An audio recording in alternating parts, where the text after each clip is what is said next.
ചക്കരക്കല്ലിൽ കഴിഞ്ഞ ദിവസം റോഡരികിൽ ഐസ്ക്രീം ബോംബ് പൊട്ടിത്തെറിച്ചു. പോലീസ് പട്രോളിങ്ങിനിടെ പോലീസുകാർ തലനാരിഴയ്ക്കാണ് രക്ഷപ്പെട്ടത്. പാനൂർ ബോംബ് സ്ഫോടനമുണ്ടായി. ഇവിടുത്തെ കൊമ്പത്തെ കേരള പോലീസും ഇന്റലിജൻസും മുഴുവൻ സംവിധാനങ്ങളും പരക്ക നടന്ന് പരിശോധന. എന്നിട്ട് പോലീസിന്റെ ഫ്രണ്ടിൽ ഐസ്ക്രീം ബോംബ് പൊട്ടിത്തെറിക്കുന്നു. പോലീസ് രക്ഷപ്പെടുന്നു. അപ്പോൾ ആരുടെ കണ്ണിൽ പൊടിയിടാനാണ് ഈ അവകാശവാദങ്ങൾ എന്നതൊരു ചോദ്യമാണ്. പാനൂരിൽ ബോംബ് സ്ഫോടനത്തിന് ബോംബ് നിർമ്മിക്കാനുണ്ടായ സ്ഫോടക വസ്തുക്കൾ വന്ന വഴി അന്വേഷിക്കേണ്ട പോലീസിന് മുന്നിലൂടെ വീണ്ടും ഈ സ്ഫോടക വസ്തുക്കൾ നിറച്ച വാഹനങ്ങൾ, അത് കൊണ്ടുപോകുന്നവർ, അത് നിർമ്മിക്കുന്നവർ അനസ്യൂതം വിഹരിക്കുകയാണ്. അപ്പോൾ ആരോടാണ് ഇതൊക്കെ ചോദിക്കേണ്ടത്?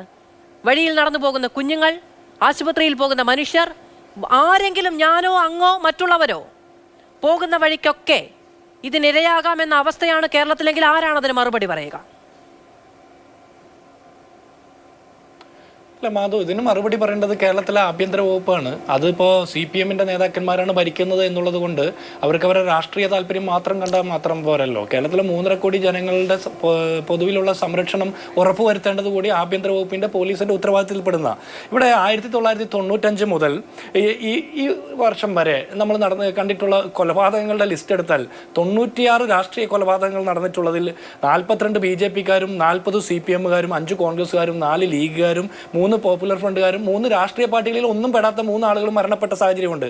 ഇതിൽ നമ്മൾ പരിശോധിക്കുമ്പോൾ ഒരു കാര്യം മനസ്സിലാക്കുന്നത് 92 കേസുകൾ രജിസ്റ്റർ ചെയ്തതിൽ 65 കേസുകളും CPM കേരളം ഭരിക്കുന്ന കാലഘട്ടത്തിൽ നടന്നിട്ടുള്ളത്. 96 മുതൽ 2000 വരെ, 2006 മുതൽ 2011 വരെ, 2016 മുതൽ നാളിതുവരെ CPM കേരളം ഭരിക്കുന്ന കാലഘട്ടത്തിലാണ് 65 രാഷ്ട്രീയ കൊലപാതക കേസുകൾ രജിസ്റ്റർ ചെയ്യപ്പെടുന്ന സാഹചര്യം ഉണ്ടാകുന്നത്.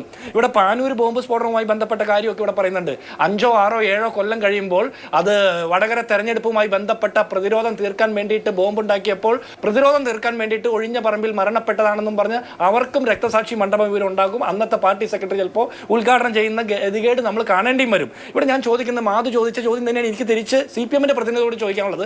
ഞങ്ങൾ നേരത്തെ ചോദിച്ച ചോദ്യത്തിന് താങ്കൾ ഉത്തരം പറയാതെ സ്കിപ്പായിപ്പോയി. വീണ്ടും ചോദിക്കുന്നു, പാനൂർ ബോംബ് സ്ഫോടനവുമായി ബന്ധപ്പെട്ട് നിങ്ങൾ RSSന്റെ ബന്ധത്തെക്കുറിച്ച് ആക്ഷേപം ഉന്നയിക്കുമ്പോൾ നിങ്ങളുടെ പാർട്ടിയുടെ നേതാവായിട്ടുള്ള പിണറായി വിജയൻ ആഭ്യന്തര വകുപ്പ് മന്ത്രിയായിട്ടിരിക്കുന്ന കാലഘട്ടത്തിൽ ആ ബോംബ് നിർമ്മാണത്തിനുള്ള എക്സ്പ്ലോസീവ് മെറ്റീരിയൽസ് എങ്ങനെ അവിടെ കിട്ടിയെന്ന് അന്വേഷണം നടത്തിയിട്ടുണ്ടോ?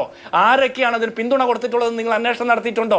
അതിൽ മരണപ്പെട്ടവരെ സംരക്ഷിച്ചവരും അവരെ ആശുപത്രി കൊണ്ടുപോയവരും പരിക്കേറ്റവരും ഒക്കെ CPM-വുമായി ബന്ധപ്പെട്ട ആളുകളാണ് എന്നിരിക്കെ തന്നെ നിങ്ങൾ RSSനെതിരെ ആക്ഷേപം ചൊരിയുമ്പോൾ RSSനെതിരെ മറ്റ് പല കാര്യത്തിലും നമുക്ക് യോജിച്ച അഭിപ്രായങ്ങൾ ഉണ്ടാകാം. പക്ഷേ നിങ്ങൾ എല്ലാം RSSന്റെ തലയിൽ കെട്ടാൻ നോക്കുമ്പോൾ നിങ്ങളുടെ നേതാവായിട്ടുള്ള പിണറായി വിജയൻ ആഭ്യന്തര വകുപ്പ് ഭരിക്കുമ്പോൾ എങ്ങനെ ഇത് നടന്നു എന്നുള്ളതിനെ കുറിച്ചിട്ട് RSSനെ കുറിച്ചിട്ടുള്ള നിങ്ങളുടെ ആക്ഷേപവും കൂടി അന്വേഷിക്കപ്പെടേണ്ടതല്ലേ?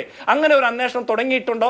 എവിടെ വരെയായി ആ അന്വേഷണം? അതിന് നിങ്ങൾ മറുപടി പറയണം. പിന്നെ നിങ്ങൾ പറഞ്ഞത് CPM-നെ തകർക്കാൻ വേണ്ടിയിട്ട് കോൺഗ്രസ് RSSന്റെ കൂടെ കൂടി എന്നാ പറയുന്നത്. നിങ്ങളെ തകർക്കൽ നിങ്ങളുടെ തന്നെ പണിയാണ്. അത് നിങ്ങൾ കൃത്യമായിട്ട് ചെയ്യുന്നുണ്ട്. അത് കൂടാതെ ചെയ്യാനുള്ള പണി കാരണബോധനം ചെയ്യുന്നുണ്ട്. അപ്പം ഞങ്ങളുടെ പണിയൊന്നല്ല അത്. അക്രമത്തെ പ്രോത്സാഹിപ്പിച്ചിട്ടില്ല എന്നുള്ളൊരു വാചകം കൂടി താങ്കൾ പറഞ്ഞു. താങ്കളുടെ നേതാവ് കേരളത്തിൻ്റെ മുഖ്യമന്ത്രി പിണറായി വിജയൻ തലയടിച്ച് പൊട്ടിക്കുന്ന, ഹെൽമറ്റ് കൊണ്ടും കമ്പി വടി കൊണ്ടും അല്ലെങ്കിൽ കുറുവടി കൊണ്ടും ആളുകളെ തലയടിച്ച് പൊട്ടിച്ച് കൊല്ലാൻ നോക്കുന്ന പരിപാടിയെ ജീവൻ രക്ഷാ പ്രവർത്തനമാണ്, അത് ഇനിയും തുടരണമെന്ന് പറഞ്ഞത് അക്രമത്തെ പ്രോത്സാഹിപ്പിക്കുന്ന പരിപാടിയല്ലേ? കേരളത്തിൻ്റെ ആഭ്യന്തര വകുപ്പ് മന്ത്രിയല്ലേ? ആ അക്രമം നടത്തിയവർക്കെതിരെ മാത്രമല്ല, അതിനെ പ്രോത്സാഹിപ്പിക്കാൻ വേണ്ടിയിട്ട് അത്തരം പ്രസ്താവന നടത്തിയ ആഭ്യന്തര വകുപ്പ് മന്ത്രിക്കെതിരെ കൂടി കേസെടുക്കണമായിരുന്നു. അങ്ങനെ കേസെടുക്കാനുള്ള ആർജവമില്ലാത്ത കാക്കിയിട്ട സേനയാണ് കേരളത്തിലെ ആഭ്യന്തര വകുപ്പ് എന്നുള്ളത് കൊണ്ട്, പോലീസ് എന്നുള്ളത് കൊണ്ട് അതിനെക്കുറിച്ച് നമ്മൾ തർക്കിച്ചിട്ട് കാര്യമില്ല.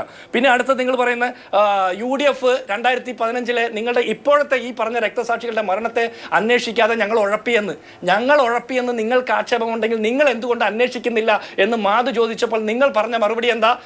CPM, BJP-കാർ, RSSകാർ, പ്രതിപക്ഷത്തുള്ള മറ്റു രാഷ്ട്രീയ പാർട്ടി നേതാക്കന്മാരൊക്കെ ആക്ഷേപം ഉന്നയിക്കുന്നു എന്നുള്ളത് കൊണ്ടാണ്.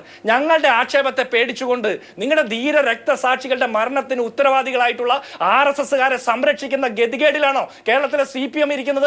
കഴിഞ്ഞ 8 വർഷക്കാലമായിട്ട് CPM ഭരിക്കുന്ന സർക്കാർ ഇരിക്കുന്നത് എന്തൊരു നാണം കെട്ട വാദമാണ് മാഷേ, എന്തൊരു ഗതികെട്ട വാദമാണ്. നിങ്ങൾക്ക് പറയാൻ മറ്റൊന്നും ഇല്ലെങ്കിൽ നിങ്ങൾ പറയല്ലേ. CPM-കാർക്ക് ഇത്തരം വാദത്തിൽ യുക്തിയില്ലെങ്കിലും കേരളത്തിലെ പൊതുജനങ്ങൾക്ക്, കേരളത്തിലെ 3.5 കോടി സാധാരണ മനുഷ്യർക്ക് കൃത്യമായിട്ടുള്ള ബുദ്ധിയും ബോധവും വിവേകമുണ്ടെന്നുള്ള തിരിച്ചറിവോടുകൂടി വേണം നിങ്ങൾ ഇത്തരം ചർച്ചകളിൽ സംവദിക്കാൻ.